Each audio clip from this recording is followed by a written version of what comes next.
Ashley here with Paperless Pipeline, and today we are talking about building a profitable TC business.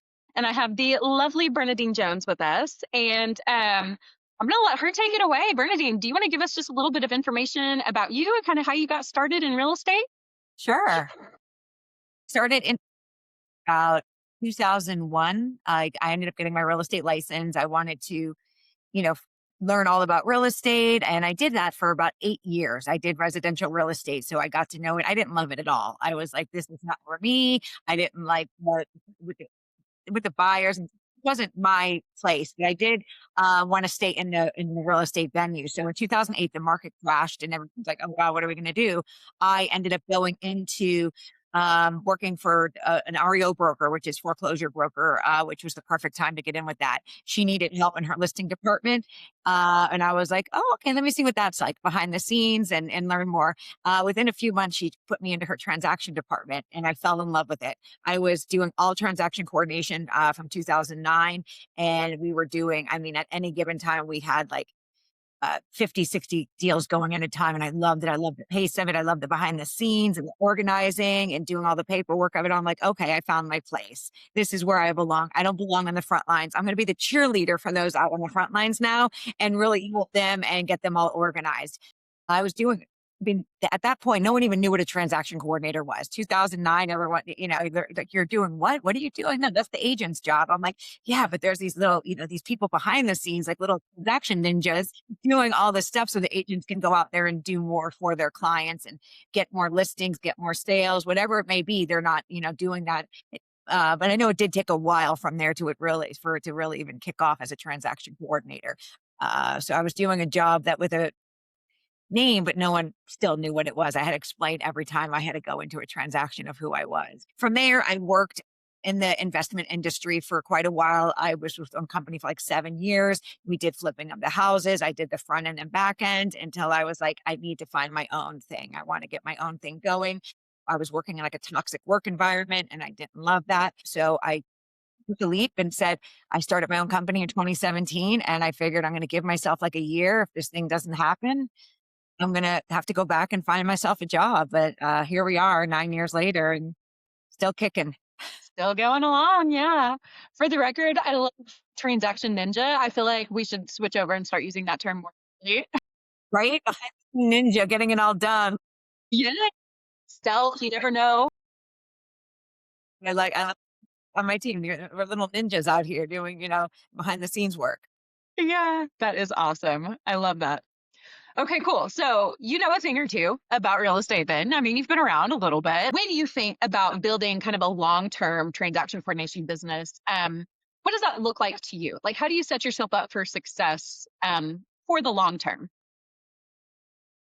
Definitely, you have to network, you have to stay in agents', faces, you have to think outside the box, of try to get more business in because that on those slow times, which we've had, last year, some of that you have to make sure you have enough people at that point, enough agents. And for me, it's, reaching out to the cooperating agents on the other side of transactions that we loved working with, setting up stuff at brokerage offices, whatever, it may be to get in any kind of agent space, getting collaborations with title companies, with lenders, having them recommend you and stuff. So that's really what it's about to keep consistent. 'Cause you want that pipeline to keep going because at any given time, you don't know if, you think you have an agent, they're killing it and everything.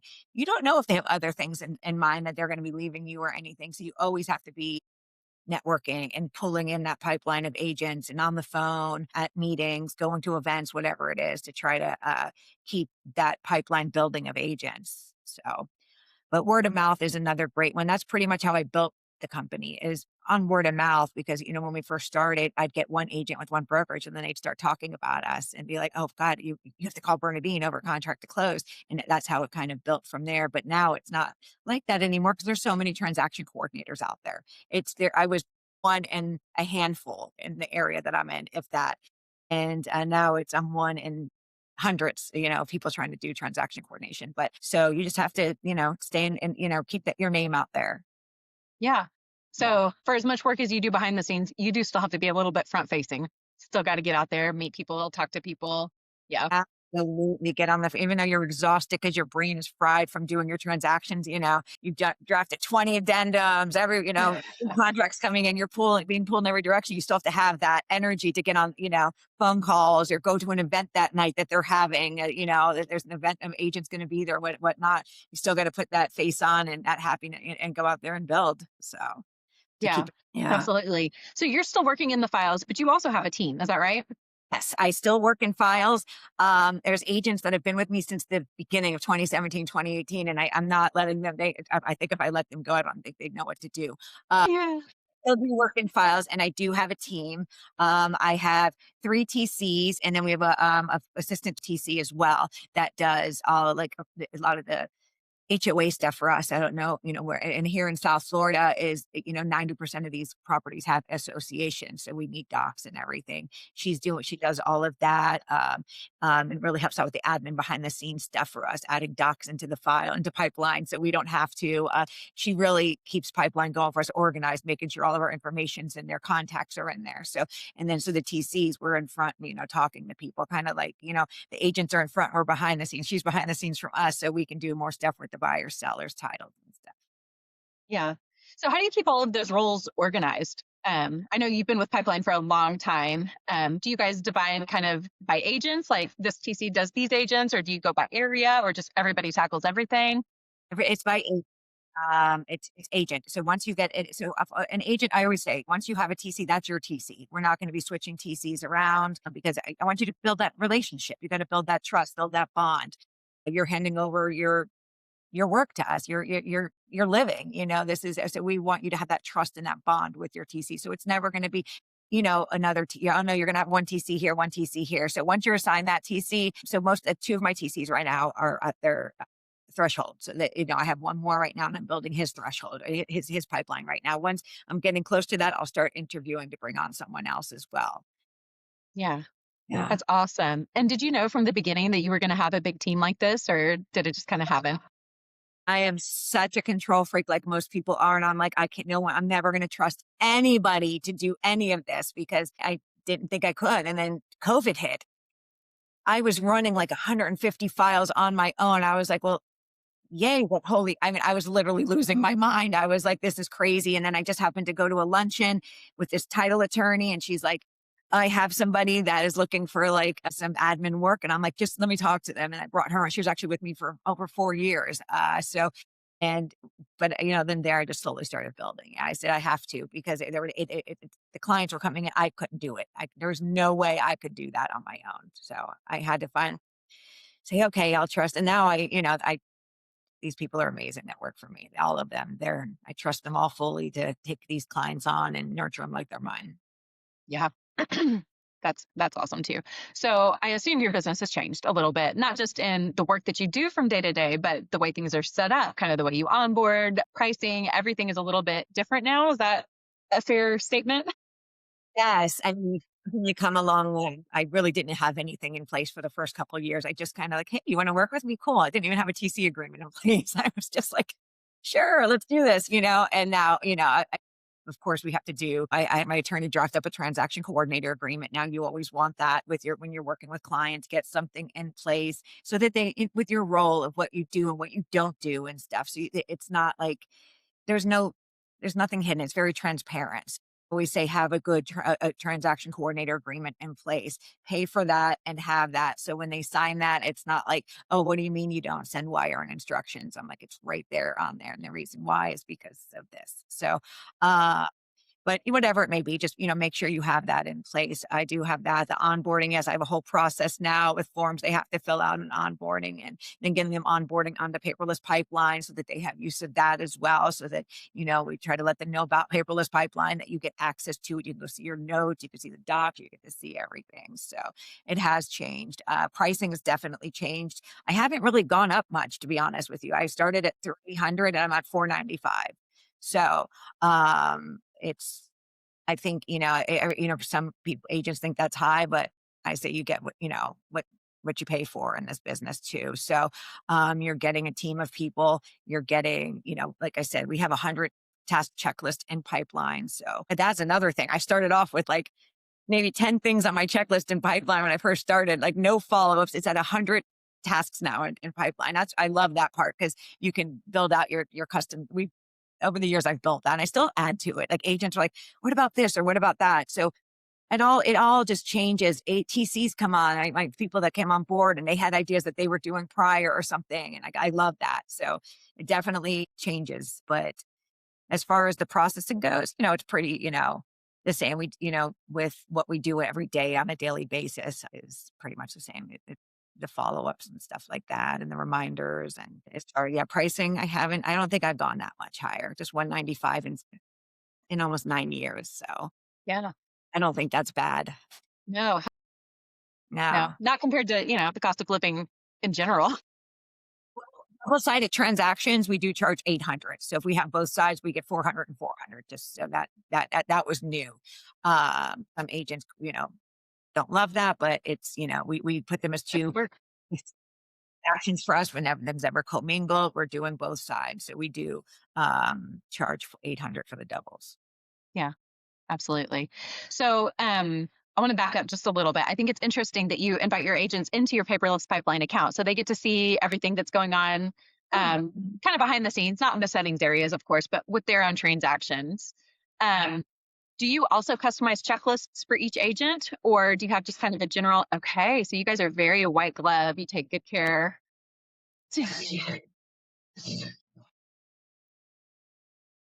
That automatically goes on the pipeline. So if I have, let's say, Joe Smith, and then I put him on my label, and then I have it set where it automatically gets his pipeline and his checklist put into the transaction when I hit saves.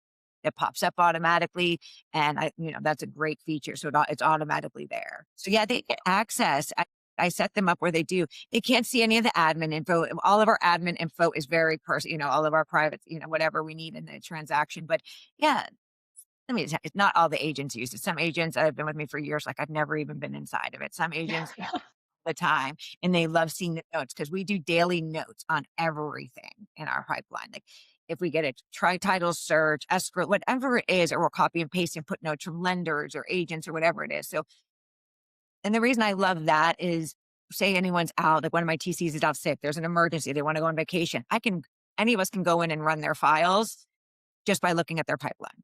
And I love that. So I'm not, we don't even have to do like meetings before anyone's going off on vacation or something. I'm like, okay, just tag me. It's another thing in pipeline. You could tag people on stuff in your checklist, and I know what I'm handling, and I see all the notes in pipeline. So that's why notes are so important.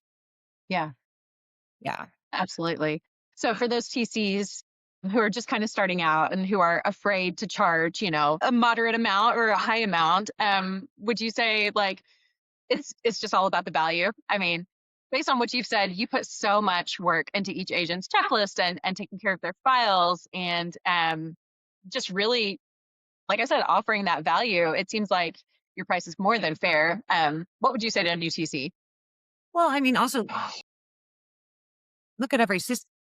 So what are they costing you? QuickBooks or your whatever system you're using for that, your pipeline, any marketing system, anything you're doing, put that all down. And then,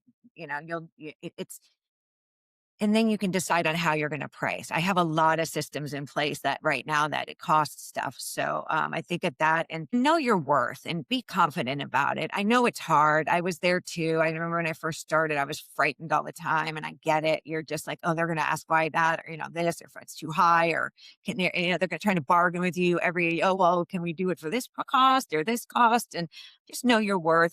I don't do discounts. If any agent asks for, if they say they're sending me 100 deals a year and they want it for this price, I no, thank you. Like at this point, we're not I don't want to be known, discount transaction coordinator, but I get it at the beginning, and you might have to bend on that. You might have to, because you know what, at the beginning, when you don't have that many clients and a big agent wants you're going to bend at the beginning. You're going to, just because you want to get them in the door and get them going and start the money coming in.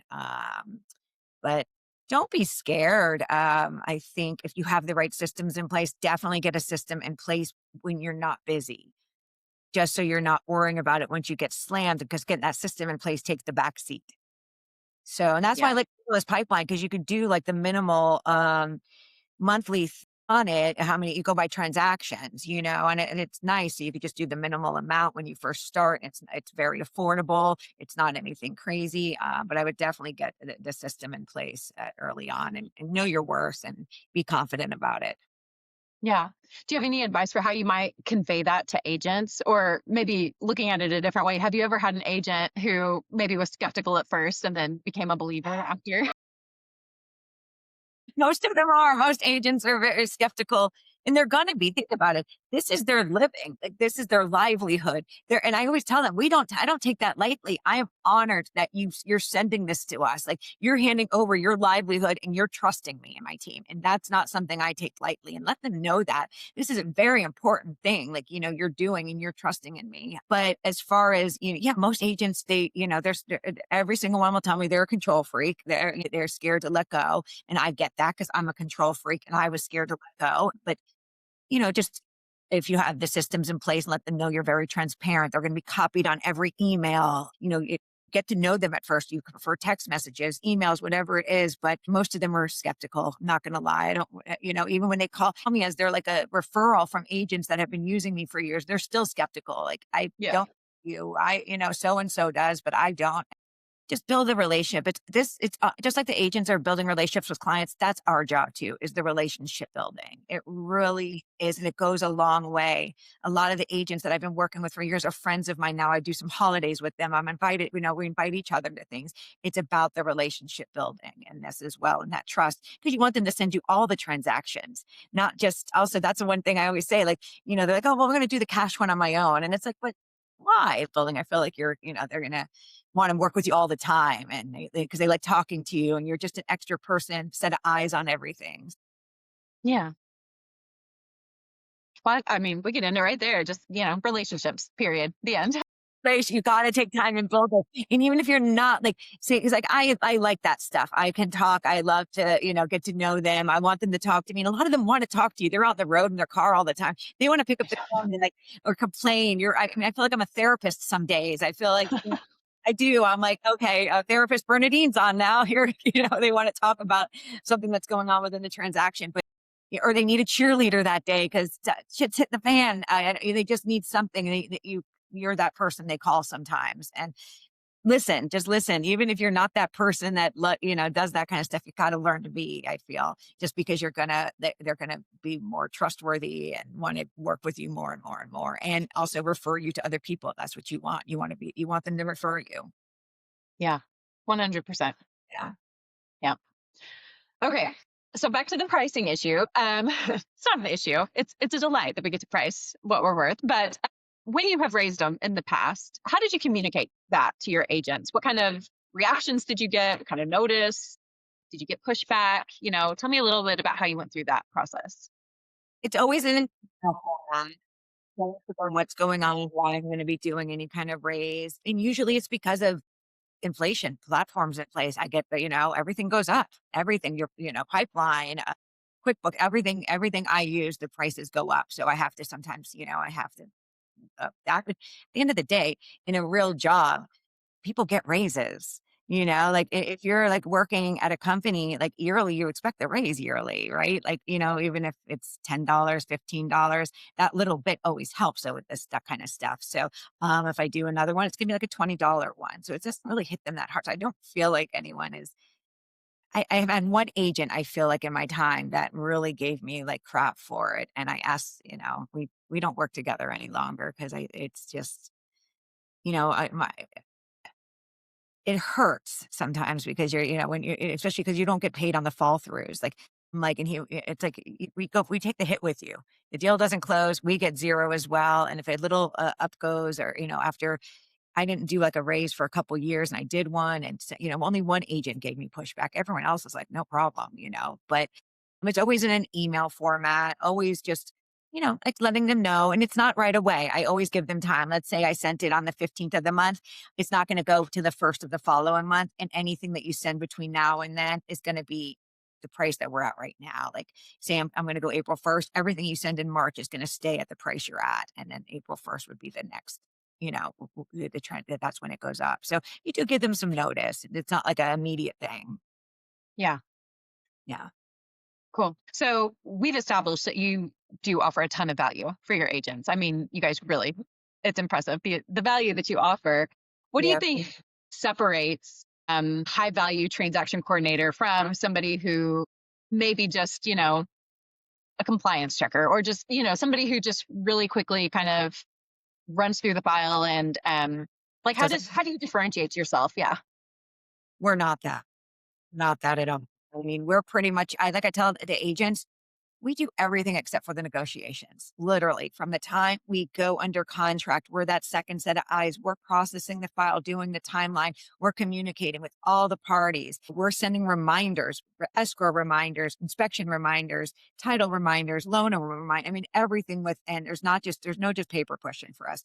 The buyers, sellers, everyone knows us. They're on the phone with us. They're on emails with us. So it's not just compliance work. We are still handling their compliance within their platforms, but we do everything the agent does except for the negotiations. I asked, a while back, how long time ago, I said, I don't want to do any of the negotiations. I just think that should be agent to agent, but we'll draft the addendums. We do all the addendum drafting, circulating them, whatever it is, we do everything except for the negotiation. So I feel like, that definitely differentiates.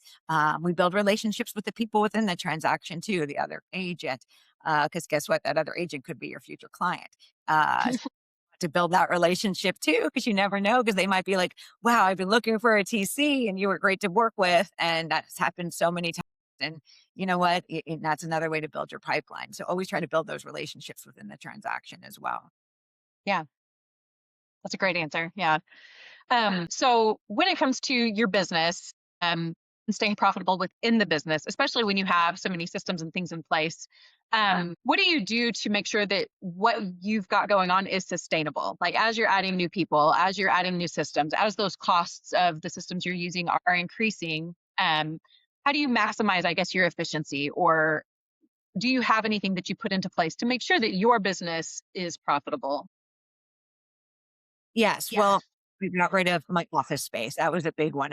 Right at COVID, I got rid of that. I was like, it was such a huge overhead. And also it was having an office and wanting people in the area. You're really taking talent out from everywhere else. And in this niche, trying to find a good transaction coordinator in your local area to show up to office is a hard thing to do.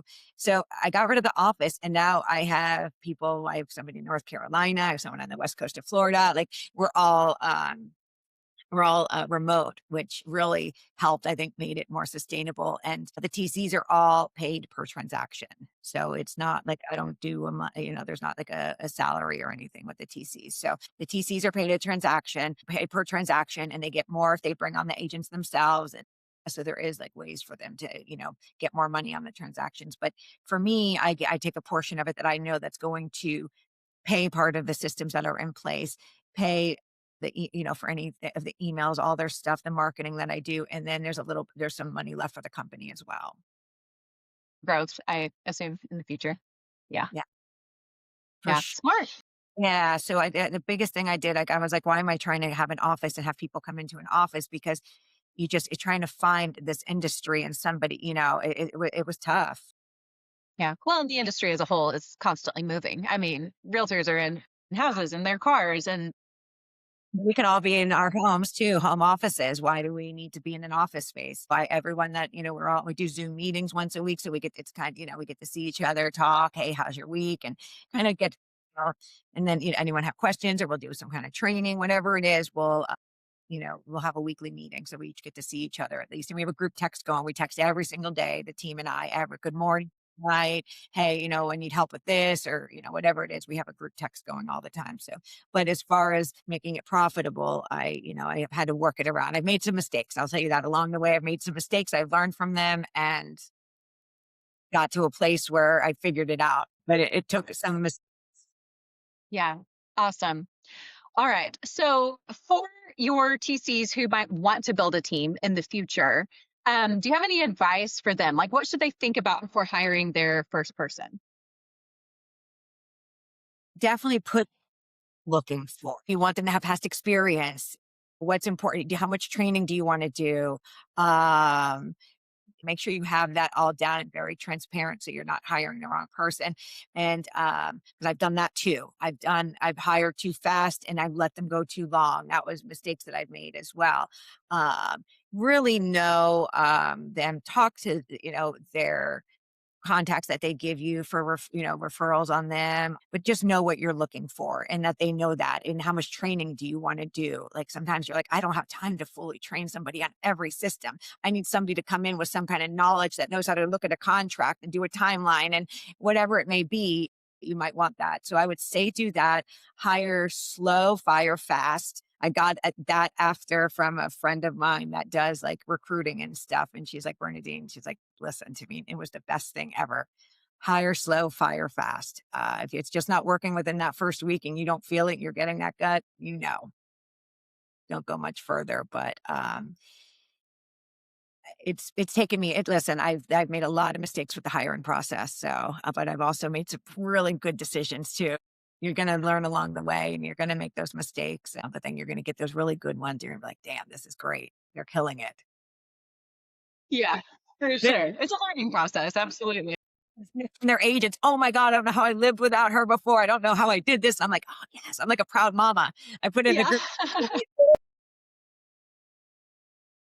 That's great. So do you have any kind of internal like standard operating procedures? Do you have any kind of like formal training, or are you still kind of winging it? Do you wish you had anything formal, or I don't have, I mean, I do have some videos and stuff. I don't as much have a formal training. It's the platforms that we use are, with the agents and stuff. But as far as it's just a lot, that's a whole other thing to teach. But as far as what we do on a daily basis, I like to do that training and really go through. It's basically pipeline. Everyone needs to learn pipeline. That's probably the hardest part of the training. Because for me, it's so simple. I've been using it for so long. I have to remember people coming in. It's not like, I'm like, oh, look how easy this is. Look how great this is. And da da da da da. And they're like, okay. But it really is just learning the pipeline stuff, that like a full week to really teach and train on templates, because we have all the templates in place for intros. I mean, I think we have like 60 or maybe even 100 templates in place for every part of the transaction. So teaching them how to use the templates and stuff. So that's really the hardest part, like the most, not hardest, but most time consuming, I should say, is training on that. And everything else, like I always like the new TCs to copy me on everything for like their first transaction. I want to be on everything. I want to monitor it. I'm looking in their stuff. And I always say, if I email you, it's not that it's bad. It's the teaching moment. I saw stuff. So that's kind of how I train. You have to be kind of in the thick of everything to really, it's because the transactions are all different. So it's hard to really just fully train to be a TC. Yeah. yeah, quality assurance, right? Yeah. And getting in there, sink or swim kind of thing. I don't know, like get in there. And I mean, I only hire people now with some sort of experience that have like a background of some sort as an assistant, transaction coordination or a real estate agent or something in the genre that I know that they know the basics of the contract and stuff like that, and who title companies are, who lenders are, and things like that. Awesome. Yeah, that's smart too. Yeah. Take a little bit of the training load off of you. Before I was like, no, I want to train them from the ground up. No, no more of that. I have no time for training from ground up or patience anymore. Right. Yeah. Awesome. Okay. Well, I've got just a couple more questions for you, and these are going to be a little bit more fun. I'm going to kind of rapid fire them off at you if you're ready. Are you ready? Okay. First one, kind of light here, softball question. How many browser tabs do you have open right now? God, 1, 2, 3, 4, 5, 6, 7, 8. Too bad, really. 2 screens. 2 screens. That was going to be my next question. Yeah. Always right here to my right. Always paperless pipeline. I love it. I love all the shout outs too. Thanks. Yeah. Okay. Next question. What is one thing an agent could do that would make your life so much easier as a TC? Fill out the intake form always. And Yes. completely. Like just do that. We're good. We're good. Yeah. Awesome. Okay. What's your favorite highlighter color? Or do you even use highlighters anymore? I mean, you're all digital. So, I'm all digital. I don't even have a single highlighter on this desk. okay. I'll take that. And then finally, what is your go-to email sign-off? If you're talking to agents, title companies, are you a sincerely or a best or a Best best regards. regards? Yeah. Best But listen, we'll go back to the highlighter. I don't have highlighter, but I do use color, like bright post-its, because I put post-its around my desk for different notes that I know that I need to get done for the day, like important things. And that's blue. It's like a bright blue. Bright blue. Okay, yeah, we'll take that. Awesome. I love it. Okay, any other parting words of wisdom or anything else that you think most TCs should know before they jump into a business like this? You just got to get in there and you got to start and do it. Get your name in place, get, all that fun stuff and get it going, and get your cards ready and get out there and just start meeting people. Go to events. Just go to any real estate event that you can find that you can go to. Honestly, just start going and learning to talk to people, because that's the tough part too. Is learning to talk to people and feel confidence. Just get out there and start going. If you really want it, do it. Awesome. Great advice from somebody who is a seasoned expert, a transaction ninja, if you will. Yes, I I really love. do love that. Awesome. Well, this has been so fun. I sincerely appreciate you taking time to chat with us and sharing your wisdom with us in this transaction coordination world. Absolutely. All right. Well, until next time, Bernadine, we'll chat again, okay? Best regards. All right. Best regards. Bye.